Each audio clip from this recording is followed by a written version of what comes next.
तो इस कहानी की शुरुआत में हमें बहुत बड़े घने जंगल को दिखाया जाता है, जहाँ पर उस जंगल के आसपास में हमें घर को देखते हैं। उस घर के अंदर काफी सारे लोग होते हैं जो कि ड्रग्स के कारोबार में लगे होते हैं। पर तभी अचानक काफी सारे सोल्जर आकर उस जगह पर हमला कर देते हैं, जिसके चलते उस घर के अंदर जो लोग ड्रग्स के कारोबार में लगे होते हैं उसमें काफी सारे लोग मारे जाते हैं। पर तभी अचानक एक आदमी एक कंटेनर जिसके अंदर काफी सारे ड्रग्स भरे होते हैं उस ड्रग को पानी में छोड़ देता है, जो कि आगे जाकर नदी में मिल जाता है और वो ड्रग्स काफी खतरनाक होते हैं। उस जगह पर काफी सारे एलिगेटर रहा करते हैं जो कि नदी का पानी का प्रयोग करते हैं और वो केमिकल जाकर उन्हीं पर डायरेक्ट असर करता है। अब सीन शिफ्ट होता है दूसरी जगह पर, जहाँ पर हमें काइल को दिखाया जाता है जो कि इस वक्त बायोलॉजी का क्लास अटेम्प्ट कर रही होती है, जो कि एपेक्स प्रेडिटर पर होता है। उस क्लास को अटेम्प्ट करने के बाद वो जाकर अपनी दोस्त एली से मिलती है, जहाँ पर उनके बाकी दोस्त मेलिका और सैम काइल से मिलने के लिए आए होते हैं। असल में इन सभी का प्लान एक ट्रिप पर जाना होता है, जहाँ पर ये सभी एक साथ तैयार होकर ट्रिप के लिए निकल जाते हैं। ट्रिप जाने के दौरान ये सभी एक साथ शाम के वक्त एक होटल में रहते हैं, जहाँ पर ये सभी एक साथ काफी मौज मस्ती करते हैं और यहाँ तक कि सैम और मलिका काफी घपाघप भी करते हैं। अगली सुबह ये सभी एक साथ अपने ट्रिप को कंटिन्यू करते हुए आगे की तरफ बढ़ते हैं। पर तभी हम एक बोर्ड को देखते हैं जहाँ पर कुछ एलिगेटर के अटैक के बारे में न्यूज कटिंग्स को दिखाया जाता है। फिर ये चारों आगे बढ़ते हुए अपने जर्नी को कंटिन्यू करने के लिए एक पायलट से मिलने के लिए गए होते हैं, जहाँ पर इन चारों को एक जेट प्लेन रेंट पर मिल सके। पर तभी हम एक आदमी को देखते हैं जिसका नाम फ्रैंक होता है। असल में वो उस जगह का मालिक भी होता है, उसके साथ साथ वो एक पायलट भी होता है जो कि आए हुए टूरिस्ट को उनके डेस्टिनेशन पर जेट प्लेन के जरिए घुमा सके। तभी हमें उनके साथ काफी सारे लोग को दिखाया जाता है जो कि सभी ट्रिप पर आए होते हैं। ट्रिप पर जाने के दौरान हम सभी को जेट प्लेन के अंदर देखते हैं, जहाँ पर एक आदमी काफी देर से फोन पर लगा होता है और उसे काफी समझाया जाता है कि इस वक्त फोन को ना चलाया जाए वरना कुछ अनहोनी हो सकता है। पर तभी अचानक पीछे बैठा हुआ आदमी उस आदमी से लड़ने लगता है और उसी वक्त उस जेट प्लेन का बैलेंस बिगड़ जाता है, जिसके चलते इंजन काम करना बंद कर देता है। असल में ये प्लेन उस जगह से होते हुए फ्लोरिडा की तरफ जा रही होती है और उसके बीचों बीच घना जंगल और एलिगेटर का इलाका पड़ता है, जहाँ पर ये जेट प्लेन जाकर क्रैश कर देता है। पर जैसे ही कायल को होश आती है वो अपने आप को उस जगह से हटकर सेफ जोन में चली जाती है। असल में ये प्लेन पानी के अंदर क्रैश हुआ होता है, जिसके चलते कुछ लोग बच चुके होते हैं पर काफी सारे लोग मारे जा चुके होते हैं। तभी हमें फ्रैंक को दिखाया जाता है जो कि एक पायलट होता है और वो अपने को पायलट को ढूंढ रहा होता है, जो कि उसे आसपास में नजर नहीं आता। उस वक्त उनके पास एक ही फोन होता है जिसमें बैटरी बचा होता है, पर उस वक्त सिग्नल नहीं होता। जहाँ पर फ्रैंक अंदाजा लगाता है कि उन्हें बचने के लिए इस वक्त नॉर्थ ईस्ट की तरफ जाना होता है, जहाँ पर कायल कहती है तुम्हें मालूम था कि प्लेन के अंदर कुछ गड़बड़ है, उसके बावजूद तुमने हमें इस जगह पर लाकर फंसा दिया। जहाँ पर फ्रैंक कहता है जेट प्लेन की उड़ान के बाद हमें मालूम पड़ा कि इस जेट प्लेन के अंदर कुछ प्रॉब्लम भी है।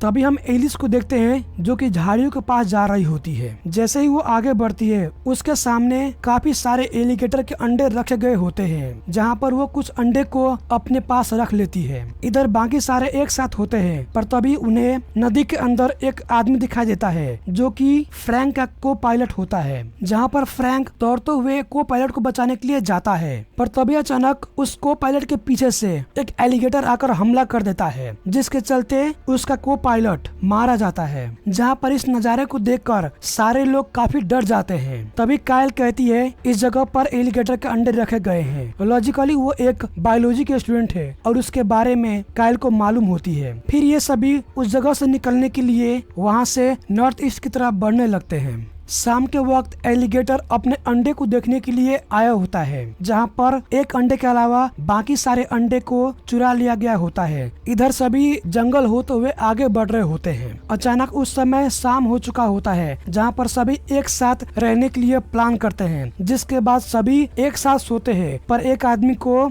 जाकर रखवाली करने के लिए कहा गया होता है, पर वो आदमी उस वक्त बाथरूम करने के लिए चला गया होता है। पर तभी अचानक उसका फोन रिंग करने लगता है और उसके फोन हाथों से छूटकर नीचे गिर जाता है। पर जैसे ही वो फोन को हाथों में लेने के लिए जाता है तभी एलिगेटर उस पर हमला कर देता है। फिर वो आदमी वहीं पर मारा जाता है। अगली सुबह सभी उसके डेड बॉडी देखते हैं, जहाँ पर उस सीन को सभी देखकर काफी घबरा चुके होते हैं। तभी उन्हें डाउट लगता है आखिर ये एलिगेटर इन पर हमले क्यों कर रहे हैं। यहाँ तक कि ये सब एलिगेटर पहले से काफी फास्ट हो चुके हैं। तभी उनके सामने उन्हें एक घर दिखाई पड़ता है, जहाँ पर ये सभी बिना देरी करते हुए उस जगह पर जाने लगते हैं। पर जैसे ही ये सभी थोड़ी दूर आगे बढ़ते हैं, काइल को महसूस होता है कि हमारे आसपास में काफी सारे एलिगेटर हैं, जो कि झाड़ियों में छुपे होते हैं। पर तभी सारे एलिगेटर एक साथ उन सभी पर हमला करने लगते हैं, जहाँ पर ये सभी एक साथ उस जगह से भागने लगते हैं। पर भागने के दौरान एक औरत वहीं पर मारी जाती है और एक दूसरी औरत घायल हो चुकी होती है। एक तरफ ये सभी उस घर के अंदर छुपे होते हैं और दूसरी तरफ उस घर के बाहर सारी एलिगेटर उन पर अटैक करने के लिए ठहरे होते हैं। घर के अंदर जो काइल ठहरी होती है वो उस वक्त अपने बीते हुए पलों को याद करती है, जहाँ पर उसका भाई उसके साथ एक शॉपिंग मॉल में गया होता है। पर तभी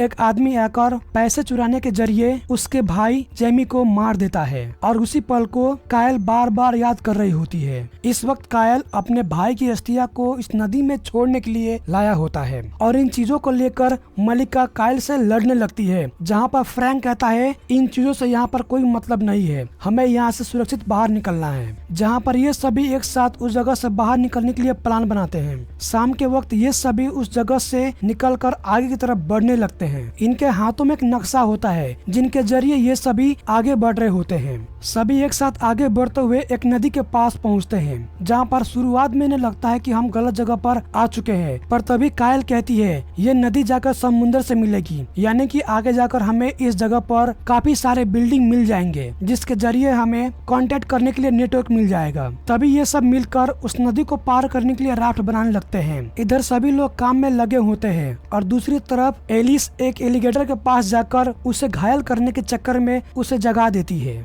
इधर सभी एक साथ राफ्ट की मदद से आगे बढ़ रहे होते हैं। पर तभी अचानक एलिस का बैग वहीं पर छूट जाता है, जहाँ पर सैम उस बैग को लेने के लिए जाता है। पर उसके सामने काफी सारे एलिगेटर दिखाई पड़ता है, जहाँ पर वो जैसे तैसे करके उस जगह से भागने लगता है। सभी आगे बढ़ते हुए उनका पीछा काफी सारे एलिगेटर करने लगते हैं, जहाँ पर एक लड़की जो कि डॉम की वाइफ होती है, जो कि अपने लाइफ को कुर्बान कर देती है, जहाँ पर बाकी सारे उस जगह से बचकर चले जाते हैं। आगे बढ़ते हुए सभी घर के पास जाते हैं और ये वही घर होता है जिसे हमने इस कहानी के शुरुआत में दिखाया गया था, जहाँ पर काफी सारे ड्रग्स के धंधे किए जाते थे। उस घर के अंदर काफी सारे एलिगेटर होते हैं, जो कि इस वक्त हाई ह्यूमिडिटी होने की वजह से सभी सोए होते हैं। फिर ये सभी एक साथ उस घर के अंदर जाने के बाद दो हिस्सों में बढ़ जाते हैं, जहाँ पर इन सभी का टारगेट होता है कोई रेडियो ढूंढना, जिसके जरिए बाहर के लोगों को सिग्नल भेज सके। एक तरफ एलिस, मेलिका और फ्रैंक गए होते हैं, तो दूसरी तरफ बाकी सब रेडियो को ढूंढने के लिए आगे बढ़ रहे होते हैं। रेडियो को ढूंढते हुए जैसे ही फ्रैंक मेलिका से बातें कर रहा होता है, पर तभी अचानक ऊपर से